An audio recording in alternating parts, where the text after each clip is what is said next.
പ്രിയപ്പെട്ടവരെ, ഒരു പെങ്കൊച്ചിനെ കല്യാണം കഴിപ്പിച്ച് വിട്ട് അത് ഒരു ഗർഭിണിയൊക്കെ ആകുമ്പോൾ ഒരു 3 മാസമൊക്കെ എത്തുമ്പം അതിനൊന്നും കഴിക്കാൻ പറ്റാത്ത അവസ്ഥ വരും അല്ലേ. എല്ലാം കഴിക്കുന്നതല്ല എന്ത് ചെയ്യും? ഛർദ്ദിക്കും. അങ്ങനെയല്ലേ? മാന്തളിറിലും അങ്ങനെയല്ലേ? ആണോ?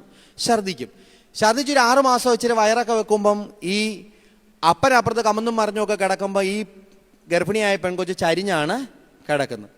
ലോകത്തിലെ ഏറ്റവും വലിയ വേദന എന്താ വേദനയാണ് മോനെ? ലോകത്തിലെ കറക്റ്റ്, പ്രസവ വേദനയാണ്. ഇന്നത്തെ ഏറ്റവും വലിയ വേദന എന്താ? ഇൻസ്റ്റഗ്രാമിൽ ഷെയറും ലൈക്കും കിട്ടാത്തതാണ് ഇന്നത്തെ ഏറ്റവും വലിയ വേദന. പക്ഷേ ലോകത്തിലെ ഏറ്റവും വലിയ വേദന എന്താ വേദനയാ? പ്രസവ വേദന. അന്നത്തെ കാലം, ഇന്നത്തെ പോലെ ചൂടാറപ്പെട്ടിയും ഇൻഡക്ഷൻ കുക്കറും സ്വിഗ്ഗിക്കാരനും ഇല്ലാത്തൊരു കാലത്തിലൊരു അമ്മയെക്കുറിച്ചാണ് ഞാൻ ഈ പറയുന്നത്. ഈ മക്കൾ, നിങ്ങൾ ഈ 5 പേര് കേട്ടാൽ നിങ്ങൾ സ്വർഗത്തിൽ പോകും. ഞാൻ ഈ പറയുന്ന കാര്യം 5 പേര് കേട്ടാൽ മതി. നിങ്ങൾ 5 പേര് കേട്ടാൽ മതി. അന്ന് ഈ അമ്മ, ഇന്ന് നമ്മുടെ വീട്ടിൽ കാണുന്ന പോലെ ഒരു സൗകര്യവും ഇല്ല. നിങ്ങൾ ജനിച്ച വീട് കഴിഞ്ഞ് ഇന്നത്തെ പോലെ പാമ്പറൊന്നുമില്ല. നമ്മളൊക്കെ എൻ്റെ പിള്ളേരൊക്കെ പാമ്പറിട്ട് ലോൺ എടുത്താൽ ഞാൻ പാമ്പർ വാങ്ങിച്ചു. അത്രമാത്രം പാമ്പർ വാങ്ങിച്ചിട്ടുണ്ട് അല്ലേ. പാമ്പറൊക്കെ ഉണ്ട്. പണ്ടത്തെ ഒരു വീട്ടിൽ കൂടെ പോകുമ്പോൾ അറിയാം അവിടെ കൊച്ചുണ്ടെന്ന് അറിയണമെങ്കിൽ ഈ അപ്പച്ചൻ്റെ ആ വെള്ളമുണ്ട് ഒരാറായിട്ട് കീറി അവിടെ അയേ കാണും.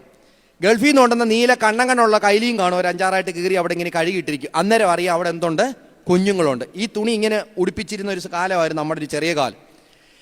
ഈ വീട്ടിൽ ഇന്നത്തെ കാലത്തെ പോലെ ഒന്നും അല്ല. ചുമ്മാ 2-3 ഇഷ്ടിയൊക്കെ പറക്കി വെച്ച് 2-3 അടുപ്പാണ്. ഒരെണ്ണത്തിൽ പുളിയരിപ്പൊടി തിളപ്പിക്കണം, ഒരെണ്ണത്തിൽ അപ്പന് കട്ടൻ കാപ്പി ഇടണം, കുളിപ്പിക്കാം. ഈ അമ്മ തന്നെ അന്ന് കുളിപ്പിക്കുന്നു. പ്രസവ സുരക്ഷയൊന്നുമില്ല അമ്മയ്ക്ക്, വയറ് കുറയ്ക്കാൻ പരിപാടി ഒന്നുമില്ല. അമ്മ തന്നെ എല്ലാം ചെയ്യണം. അമ്മായിപ്പം പോരും കൂടെ ഉള്ള സ്ഥലം കൂടാണെങ്കിൽ ഈ അമ്മ ഒത്തിരി കഷ്ടപ്പെടും. നമ്മളെ കുളിപ്പിച്ച് കിടത്ത് ഉറക്കിയിട്ട് അമ്മ ഈ വീട്ടു ജോലി മുഴുവൻ ചെയ്യണം. തുണി അലക്കിക്കൊടി കൊച്ചു കരയുന്നു, ഓടി വരും.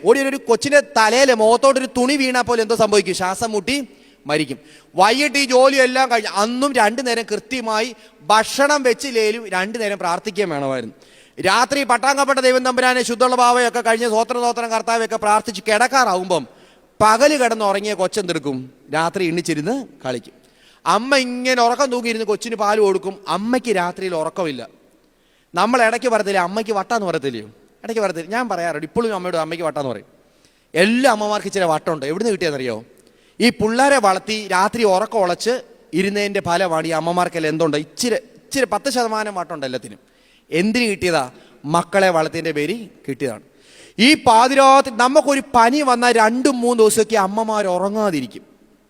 ചിലപ്പോൾ അപ്പം പോയി കിടന്ന് ഉറങ്ങും. എൻ്റെ വീട്ടിൽ എൻ്റെ ഭാര്യ പിള്ളേരെല്ലാം അങ്ങനെ നോക്കുന്നത്. അമ്മമാർ ഉറങ്ങാതിരിക്കും. നിങ്ങൾ സ്കൂൾ വിട്ട് അല്പം താമസിച്ചാൽ അമ്മയ്ക്ക് ആദ്യമാണ് എൻ്റെ കുഞ്ഞ് എവിടെ പോയി. നിങ്ങളെ വളർത്തി വലുതാക്കി വിട്ട് പഠിപ്പിച്ചു വിട്ട് കെട്ടിച്ച് വിടുമ്പോൾ നമ്മൾ വലിയ കാലത്ത് ഈ പുതിയ കാലത്തിലെ കല്യാണമൊക്കെ നടത്തി ഇവിടെ നിൽക്കുമ്പം അതിൻ്റെ പുറകിലൊരു അമ്മ ഇങ്ങനെ സാരിയൊക്കെ ഇട്ടിട്ടെ അമ്മ നെഞ്ച് തകർന്ന് ഇന്ന് പ്രാർത്ഥിക്കുക. പ്രത്യേകിച്ച് പെൺപിള്ളാരെ കെട്ടിച്ച് കഴിയുമ്പോൾ എൻ്റെ മോള് ചെന്ന് കയറുന്ന വീട് അനുഗ്രഹം. ഇന്നത്തെ കാലമില്ലയോ 1,32,000 കല്യാണത്തിന് 32,000 പേരാ കഴിഞ്ഞ വർഷം 2025 ഡിവോഴ്സ് ആയത്. 1,32,000 കേരളത്തിൽ മൊത്തം കിട. ഒന്ന് ആലോചിച്ച് നോക്കി, കെട്ടുന്നതിനെക്കാട്ട് കൂടുതലാണ് ഡിവോഴ്സ് ആകുന്നത്. ഈ അമ്മ ഇങ്ങനെ പ്രാർത്ഥിക്കുക.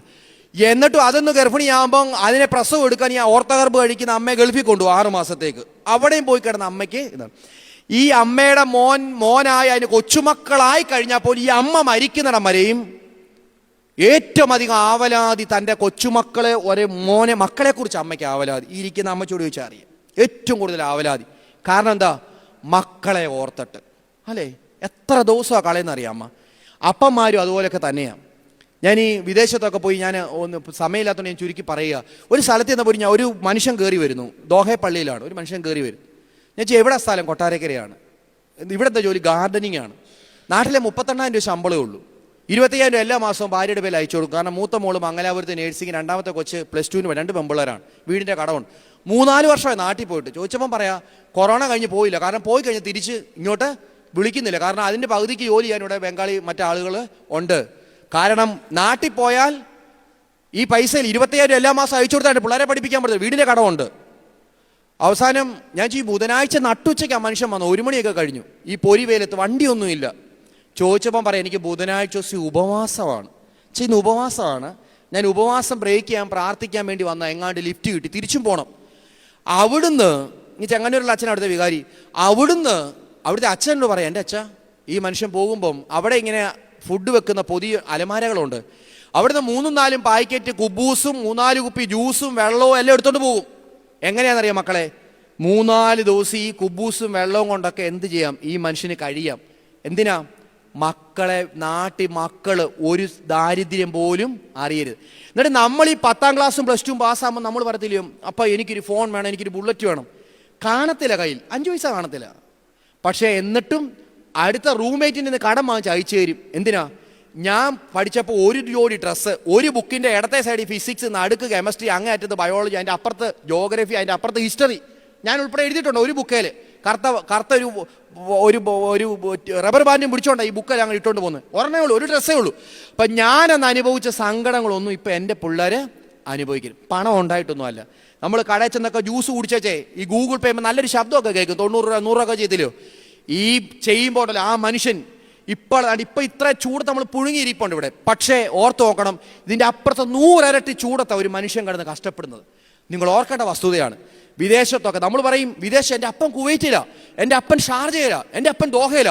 സത്യമായും കുഞ്ഞുങ്ങളെ പ്രതി ഇത്രയും കഷ്ടപ്പെടുന്ന മനുഷ്യർ, ഊണില്ല, ഉറക്കമില്ല, ഒരു വെള്ളിയാഴ്ച കിട്ടിയാൽ ഫുൾ ടൈം പള്ളിയില്ല. ഞാൻ കഴിഞ്ഞ ആഴ്ച കുവൈറ്റ് വരെ പോയതാ. 6 കാലമായപ്പോൾ കൊടും തണുപ്പത്ത്. ഞാൻ ആദ്യ ജീവിതത്തിൽ 14 വർഷം പട്ടമിട്ട് ഞാൻ തളർന്നു വീണു. കഴിഞ്ഞ ദിവസം അങ്ങ് വെള്ളിയാഴ്ച അവിടെ വെച്ച് കുർബാനയ്ക്ക് ഇടയ്ക്ക് വെച്ച് എനിക്ക് ചുമയാണ്, വയ്യാതെ പോകും.